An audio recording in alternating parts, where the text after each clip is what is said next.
കടം മനുഷ്യനെ കണ്ണീരിലാഴ്ത്തും. കടം വാങ്ങിയ തുച്ഛമായ തുക പോലും തിരിച്ചു കൊടുക്കാൻ കഴിയാതെ ജീവിതം അവസാനിപ്പിച്ചവരും ആത്മഹത്യയുടെ വക്കിലെത്തി നിൽക്കുന്നവരും നമുക്ക് ചുറ്റും നിരവധിയാണ്. അങ്ങനെ നേരിട്ടും അല്ലാതെയും കടക്കണിയിൽപ്പെട്ട നിരവധി കുടുംബങ്ങൾ നമ്മുടെ ചുറ്റിലുമുണ്ട്. എന്നാൽ കടം നൽകിയ തുക തിരികെ ചോദിച്ചു എന്നുള്ളതിന്റെ പേരിൽ സമാനതകളില്ലാത്ത ക്രൂരത നേരിടേണ്ടി വന്നവർ ഉണ്ടോ?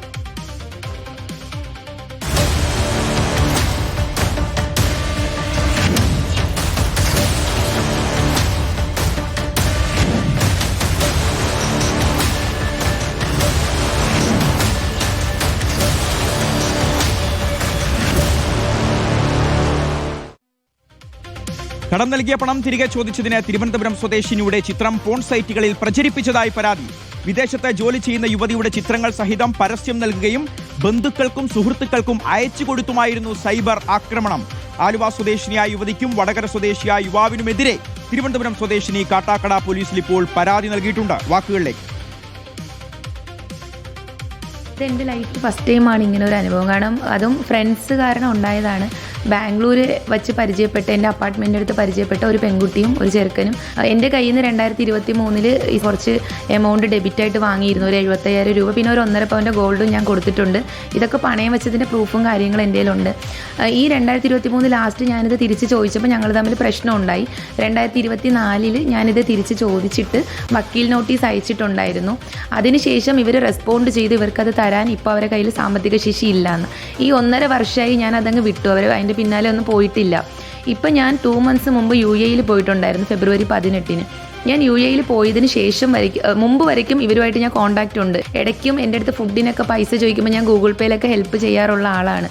ഞാൻ UAE പോയതിന് ശേഷം എന്ത് ശത്രുതയാണ് എന്നോടെന്ന് എനിക്കറിയില്ല. കാരണം ഞാൻ ഇവർക്ക് ആർക്കും ഒരു ദ്രോഹത്തിന് പോയിട്ടില്ല, ഇവരെക്കുറിച്ച് ആരോടും മോശം ഒരു പ്രോബ്ലമിന് പോയിട്ടില്ല. എൻ്റെ ഫാമിലിയിലുള്ള 13 പേര്, പിന്നെ എൻ്റെ ഫ്രണ്ട്സിനെ ഒരു 3 പേര്, എല്ലാവരെയും 2 നമ്പറുകളിൽ നിന്ന് കോൺടാക്റ്റ് ചെയ്തിട്ട് പോലീസാണ് എനിക്കെന്തോ കേസുണ്ട് എന്നൊക്കെ പറഞ്ഞിട്ടാണ് ഭീഷണിപ്പെടുത്തുന്നത്. രാത്രിയും വിളിച്ചിട്ടുണ്ട് എൻ്റെ ചേച്ചീനെ, അനിയത്തിനെ, അനിയനെ, എല്ലാവരെയും വിളിച്ചിട്ട് സൈബർ ക്രൈം ബാംഗ്ലൂർ പോലീസ് എന്നാണ്. ഞാൻ എന്തോ പൈസ വാങ്ങിച്ചിട്ട് പോയി, എനിക്ക് ബാംഗ്ലൂർ വേറെ തൊഴിലാണ്, ഞാനിപ്പോൾ ദുബായിൽ പോയിരിക്കുന്നത് വേറെ തൊഴിലിനാന്നൊക്കെ പറഞ്ഞു. അപ്പോൾ എൻ്റെ ഫാമിലീസ് അതൊക്കെ റിയാക്ട് ചെയ്തു. എന്നോടിത് പറഞ്ഞപ്പോൾ ആദ്യം ഞാൻ കാര്യമാക്കിയിട്ടില്ല.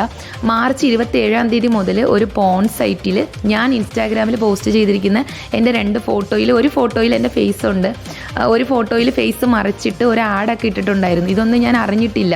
ഇതറിഞ്ഞത് ഞാനൊരു 10 ദിവസം മുൻപാണ്. അതിനുശേഷം ഞാൻ സൈബർ ക്രൈമിൽ പല സ്ഥലങ്ങളിലും ഈ നമ്പറുകളും ഇൻസ്റ്റാഗ്രാം അക്കൗണ്ട്സും ഒക്കെ വെച്ച് പരാതി കൊടുത്തു. ട്രിവാൻഡ്രം സൈബർ ക്രൈം ഓഫീസിൽ, DGP ഓഫീസിൽ, മുഖ്യമന്ത്രിയുടെ കംപ്ലൈൻറ്റ് മെയിലിലേക്ക് എല്ലാവർക്കും ഞാൻ പരാതി കൊടുത്തിട്ട് ആരും എന്നെ റെസ്പോണ്ട് ചെയ്തില്ല.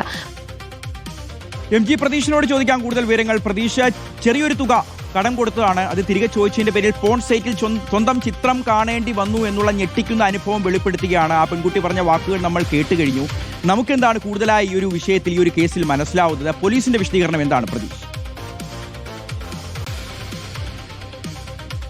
ഷിഹാസ, അതീവ ഗൗരവമുള്ള പരാതിയാണ് തിരുവനന്തപുരം സ്വദേശിനി ഉന്നയിക്കുന്നത്. കാരണം സുഹൃത്തുക്കളിൽ നിന്ന് മോശം അനുഭവം ഉണ്ടായി എന്നതാണ് പരാതി. ആ മോശം അനുഭവം ആ യുവതിയുടെ ഫോട്ടോയും നമ്പരും അടക്കം അശ്ലീല വെബ്സൈറ്റിൽ പ്രസിദ്ധീകരിക്കുകയും പരസ്യം ചെയ്യുകയും ചെയ്തു. അതുമൂലം വളരെ വലിയ രീതിയിൽ ബുദ്ധിമുട്ട് അനുഭവിക്കുന്നു എന്നതാണ് യുവതി പറയുന്നത്. ഈ പരാതിക്ക് അടിസ്ഥാനമായ കാര്യം ചില സാമ്പത്തിക ഇടപാടുകളാണ്. ഈ ബംഗളൂരുവിൽ ജോലി ചെയ്യുന്ന സമയത്ത് 2023 ഈ ആലുവ സ്വദേശിയായ യുവതിയുമായും ഒപ്പം വടകര സ്വദേശിയായ യുവാവുമായും ചില സാമ്പത്തിക ഇടപാടുകൾ ഉണ്ടായിരുന്നു. അവർക്ക് പണം നൽകി സഹായിച്ചിരുന്നു. ഈ പണം തിരികെ ചോദിച്ചപ്പോൾ അത് നൽകിയില്ല. പിന്നീട് നിയമപരമായ നടപടികൾ സ്വീകരിച്ചു. ഇതിന്റെ വൈരാഗ്യമെന്നോണം ഈ യുവതിക്കെതിരെ മോശമായ പല രീതിയിലുള്ള പരാമർശങ്ങൾ അത് നേരിട്ടും അല്ലാതെയും ഉണ്ടായി. ആദ്യഘട്ടത്തിൽ ഈ യുവതിയെ മോശമായി ചിത്രീകരിച്ചുകൊണ്ട് യുവതിയുടെ അടുത്ത ബന്ധുക്കൾക്കും സുഹൃത്തുക്കൾക്കും സന്ദേശം അയച്ചു. അവരുടെ മൊബൈൽ ഫോണിലേക്ക് വിളിച്ച് യുവതിയെക്കുറിച്ച് മോശമായി പരാമർശം നടത്തി. അതിന് പിന്നാലെ ഒരു പടി കൂടി കടന്നാണ് ഗുരുതരമായ സൈബർ അതിക്രമം അല്ലെങ്കിൽ സൈബർ കുറ്റകൃത്യം നടത്തിയിട്ടുള്ളത്. അത് ഈ യുവതിയുടെ ചിത്രം പോൺ സൈറ്റിൽ അപ്ലോഡ് ചെയ്യുകയും ഒപ്പം അത് പരസ്യം ചെയ്യുകയും ചെയ്തു.